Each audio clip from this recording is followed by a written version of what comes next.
Welcome to Elevate Springfield, where we will dive into strategies and stories that help you rise to your full potential. Each episode, we'll talk about how you can take intentional steps to elevate your life and your business while making a meaningful impact on those around you. Along the way, we're going to bring in the change makers from our community that are already elevating. We'll bring the actionable strategies, you bring the discipline and follow through, and together we can elevate Springfield. All right, let's go, Springfield. Time to 10X, time to level up. Hey, you are listening to the Elevate Springfield podcast, coming to you from the Big Dog Construction Studio in beautiful downtown Springfield. Robert Ferriell here, certified 10X coach, speaker, and mentor, here to bring you actionable strategies. You bring the discipline and follow through, and together we're going to elevate Springfield.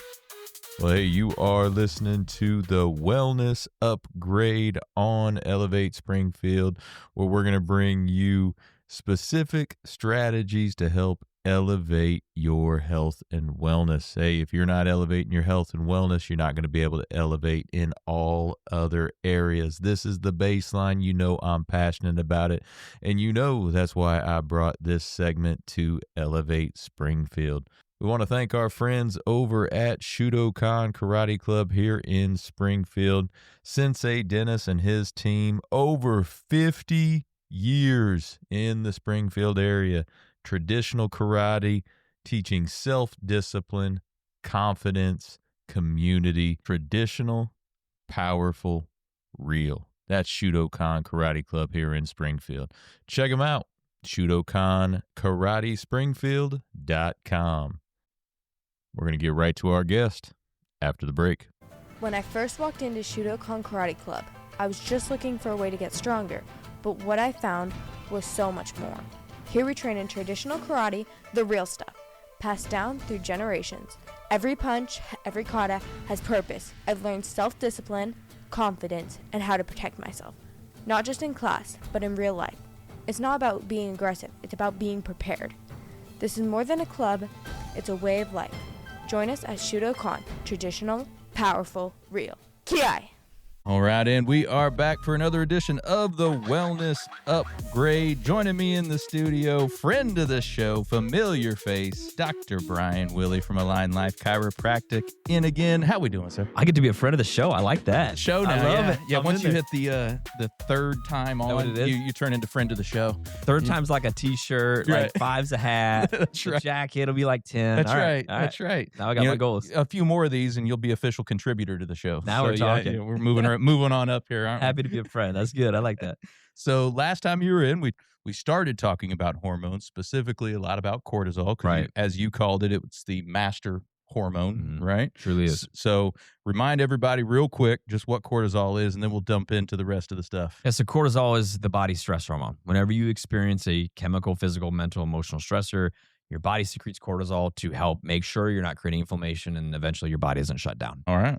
So what else we getting into on hormones, man? Yeah, so hopefully they listened to the previous podcast. If they haven't, I would recommend they go back and listen to that as a part one. But one thing I'd mention in that podcast was that there is a gland that makes cortisol. It's called the adrenal gland, but it's also responsible for making sex hormones, estrogen, progesterone, testosterone. And I think for most people, when they associate those sex hormones, they think about the reproductive organs making those hormones. And that is true, but they're not the only place where it makes those hormones. The adrenals have an effect on that as well. And what I see oftentimes is when people are coming in with symptoms, it could be from inability to lose weight. It could be from low energy, high fatigue. It could be poor sleep. It could be irritability or mood regulation. It can be any number of things that are symptoms of a hormone imbalance or an endocrine dysresponse. Oftentimes, those downstream symptoms have an upstream cause. And so most of the time when patients come in with those types of symptoms, they want to address the symptom. And the allopathic model typically races to addressing the symptom as opposed to finding out why those insufficiencies or those imbalances exist. And so I'd mentioned that I don't like to guess. We like to test. Yeah. When we run these tests, we don't just look at cortisol and a 4-point draw of cortisol, But we also look at melatonin. We do a 3-point draw of melatonin, which is the body's sleep hormone. We test 3 different estrogens, 2 different progesterones, and 2 different testosterones, so we can get a more clinical, holistic picture of where are there imbalances and inefficiencies and insufficiencies, or where's everything great. So you're not just throwing a cookie cutter, approach at, this problem. You're identifying the exact issue and then coming up with a very specific, customized treatment plan to address the issue so that they can get the downstream symptom improvement or lifestyle improvement they're looking for. Right. You're not guessing, but you know exactly what you're shooting for. Absolutely. And I love that. You said a second ago, just for clarity's sake for the audience, allopathic, just so they know what that means. What is that? That'd be your traditional, medical doctor. So if you go to your MP or your OB. Okay. So when you're doing all those different tests, how often do you do those? Great question. And it just truly depends on, are you asking like how frequent do we do it with the patient? Frequent, It just depends on the patient. So once we determine and we run the test, if we find those imbalances, then we create a custom game plan of how to address those. Most of the time they don't have the raw materials they need, so there's usually some combination of supplementation, lifestyle enhancements, dietary changes, and sleep enhancements and exercise enhancements from there. So depending on the degree of that insufficiency, we're typically retesting those levels somewhere between 4 to 8 months to determine how effective the improvements are happening. The goal is to not have somebody, you mentioned allopathic, like we don't do medication in our practice. Or pharmaceutical intervention, but a lot of times when people go on medicine or pharmaceuticals, they don't come off or they have a very difficult time coming off. So whenever we give these recommendations, I'm very clear with patients in saying the goal is not for you to be doing these nutrients or doing these changes forever. The goal is to get these levels back in line because your body's more efficient. It's working the way it's supposed to. And then we turn the body loose to do what it does best. And that's to heal and that's to regulate on its own. Yeah, our bodies are beautiful machines, hardwired to heal. Absolutely, they can take care of themselves in most instances so if you treat it the right way, and if we get out of our own way a lot of times too. Exactly. So, are there any, I guess, generalities when you're seeing people come in? Are there any deficiencies that you see a lot? Yeah, so I would say cortisol is one of them. We do see oftentimes where cortisol production is too high, but more often than not, I see it at the downstream when it's too low. So in the beginning, when you're dealing with a lot of stressors, your body starts producing a lot of cortisol to try and keep up with those stressors. And then it uses these building block hormones. So let's do a visual analogy for the podcast. So think about a car. You have an engine, you have a fuel tank. So your foot is the stressor. So when you hit the gas pedal down, that's your body revving up the engine, saying, I need more fuel to go in the engine to make more cortisol. Right. So if you got a full tank of fuel, you can bury that gas pedal down to the floorboard and watch that RPM gauge look really good on red line for so long. And then you'll watch that fuel tank start to drop down. You start burning through those building block hormones. The engine's still revving hard and heavy. The RPM gauge is still way up. You're still able to produce enough cortisol, but you're starting to burn through fuel really quickly. Well, if you play that game long enough and you run out of fuel, eventually the engine stops running. Right. And a lot of times what we'll see is a decrease in the body's ability to produce enough cortisol despite an increase in the stressors. And the engine starts to smoke out. So when we run this test, what I tell patients is we have the ability to determine, is the problem the engine? Is the problem you're not able to produce the right hormones at the right times? Or is the problem you don't have enough fuel of those building block hormones to go into the engine? Or is the problem both? Right. So to answer your original question, we have to determine at what stage of that stress response are they at, and then set a realistic expectation of what does this plan look like and how long is it going to take. Okay. All right. Let's dig into melatonin a little bit. Yeah. That's one that people like to take as a supplement a lot. Right. I mean, that's a big one. Take a little melatonin. Take a little melatonin. You'll be good. Yeah. So first off, tell us again what melatonin does and why is it that it's used as a supplement so often? Yeah, so melatonin is the body's sleep hormone that your body makes to push you into a deep reparative state so you can recover and repair all the damage you do for the day before. Cortisol and melatonin have an inverse relationship, so they have an opposite correlation. So when your cortisol's high, and again, if you didn't listen to the first podcast, go back and listen to it, but in the first thing in the morning, your cortisol should be very high So your melatonin should be very low. You don't want to be waking up like a zombie and hitting the snooze alarm, 5 times, and I need 5 cups of coffee before I can even look at somebody. Right. That's an indication that your melatonin's probably too high in the morning, but that's when you want it should be low. And then as the day goes on, those should flip-flop. Your cortisol should drop down to a very low number in the evening time, and that's when your melatonin should be spiking and producing higher levels. A lot of the labs that we see, the melatonin may be normal in the morning, but they're not producing enough melatonin in the evening and right in the middle of the night. So when we do these tests, the 5th point of the draw, we have them wake up between 2 and 3 o'clock in the morning and do a draw right at that point when your melatonin should be at its absolute highest. And Robert, I can't tell you the last time I saw one of these labs that had an adequate melatonin number between 2 and 3 in the morning.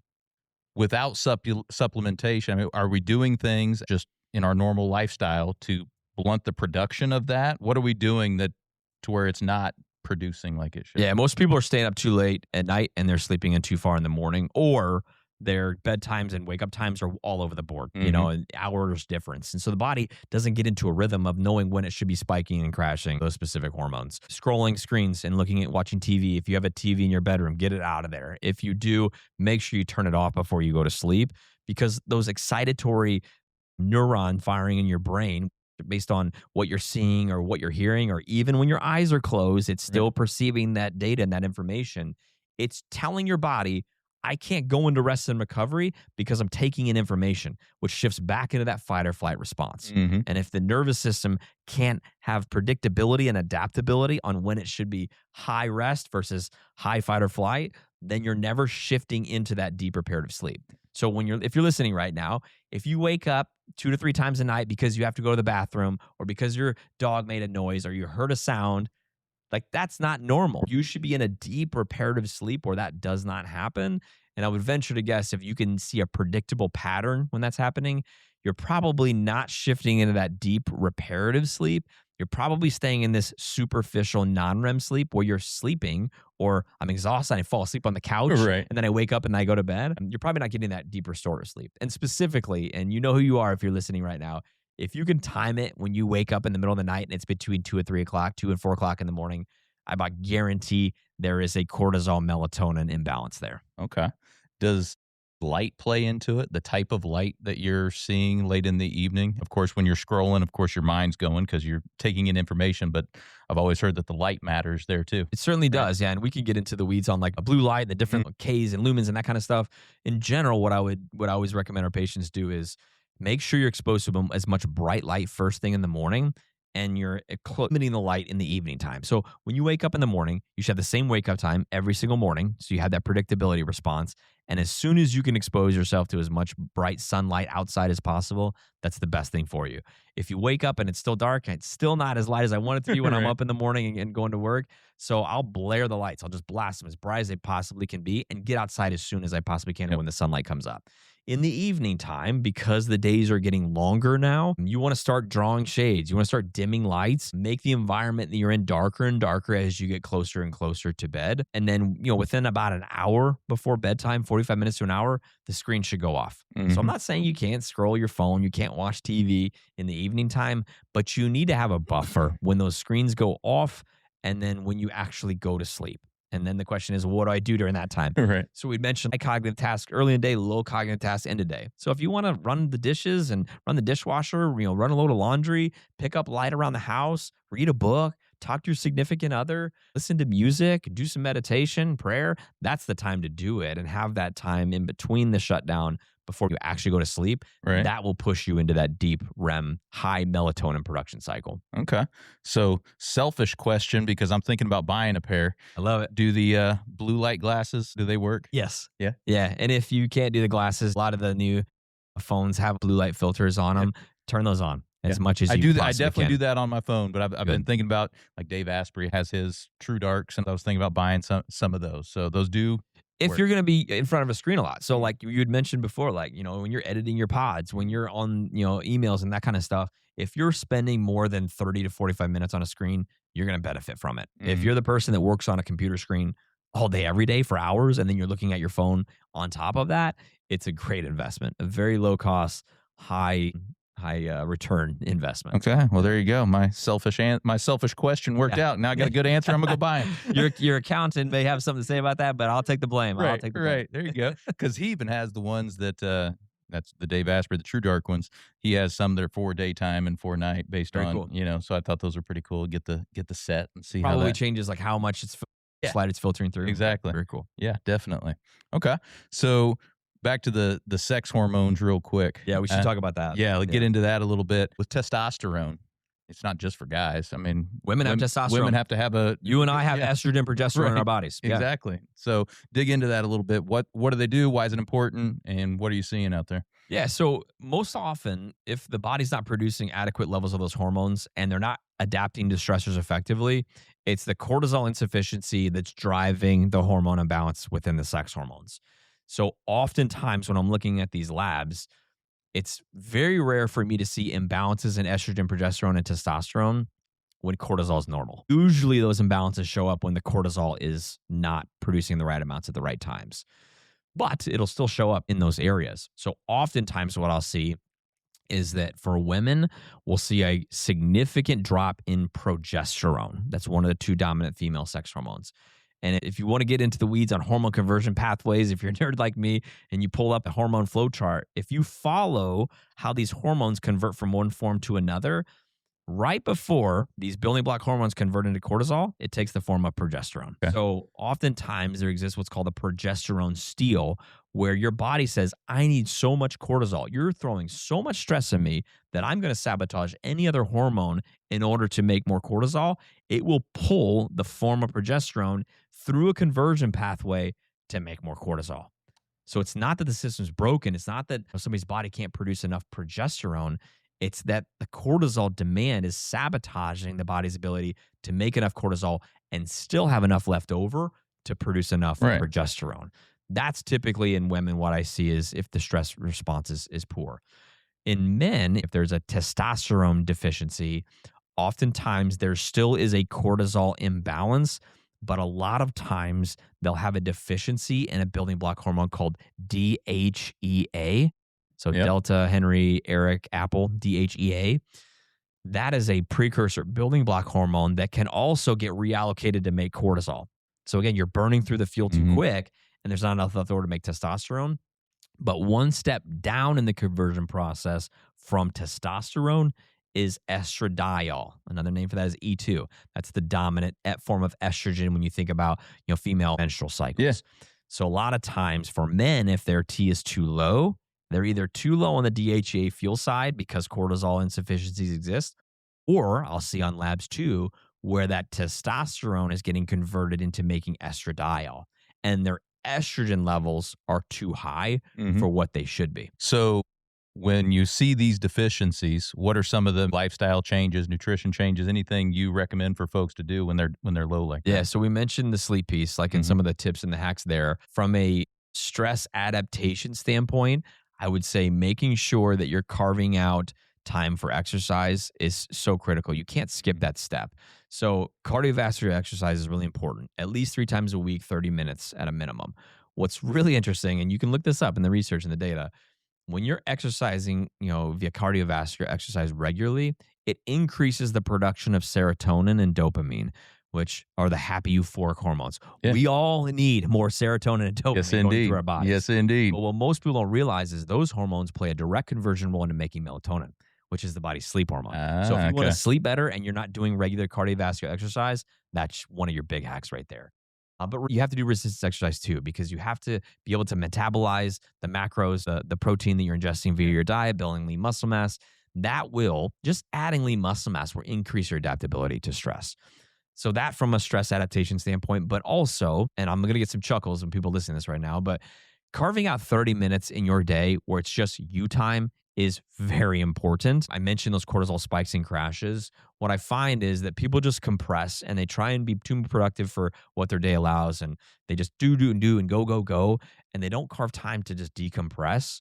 And having that time, 20 to 30 minutes of time where it's just Robert time, but it has to be in your calendar. If it's not in your calendar, it doesn't exist. happen. Not Yep. in pencil. It's got to be in pen, and no other appointments slide in there. And for most people, they'll experience an energy crash in the early afternoon after the lunch hour. I'd set that time right in there, that time.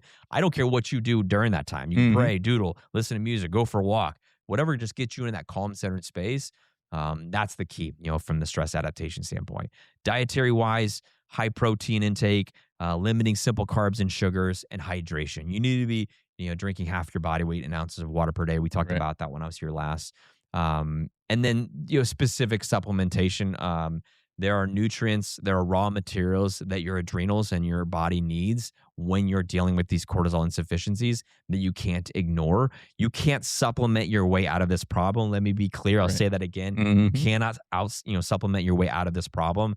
But if you're lacking the raw materials that you need for the body to work and go through these conversion pathways and assist it to be able to regulate on its own, you got to support that in a short-term manner. So Yeah, no, I love that. You can't out-supplement that, just like you can't out-work out a bad diet. Amen, brother. You beat me to the punch there. Yeah, that's the other one I was saying. Right. Can't out-exercise a bad diet. Right. You're right. So we talked before about the workout in the morning, not in the evening. Yep. Now, when it comes to resistance versus cardiovascular, is that the same? Should cardio and resistance, should that both be in the morning, or does one work better in the evening? See, I try and stack it because, like most people, I don't have a lot of free time. Right. So HIIT training is the way to go. Like, find a way to get your heart rate up and do resistance at the same time is the way to go. I would say if you're going to do one or the other, if you're prioritizing, the resistance in the morning is going to be more important.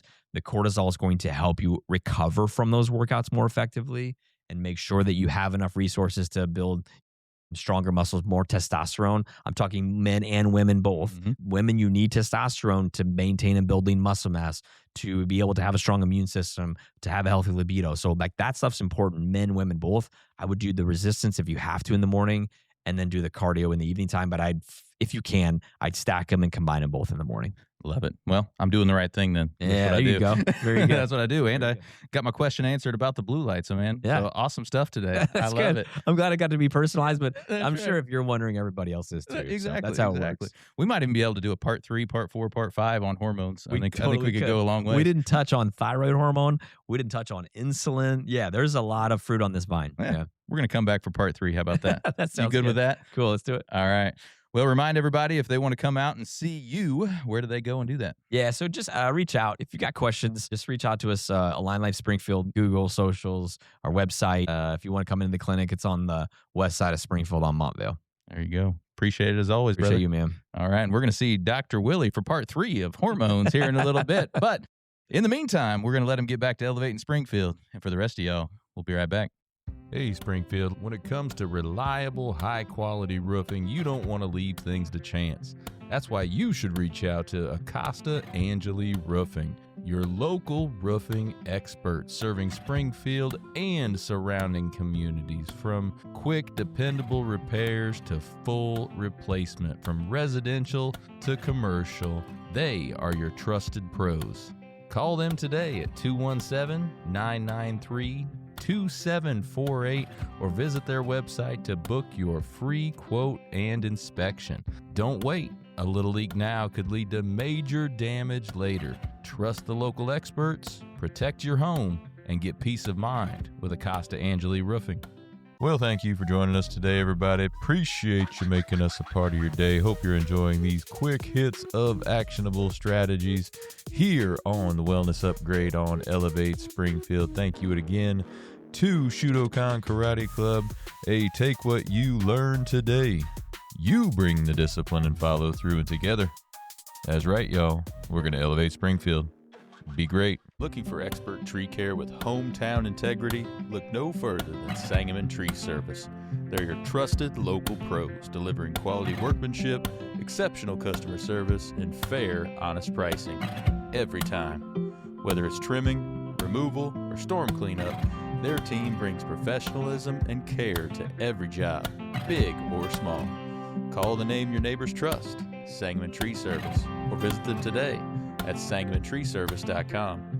Sangamon Tree Service, rooted in quality, built on trust.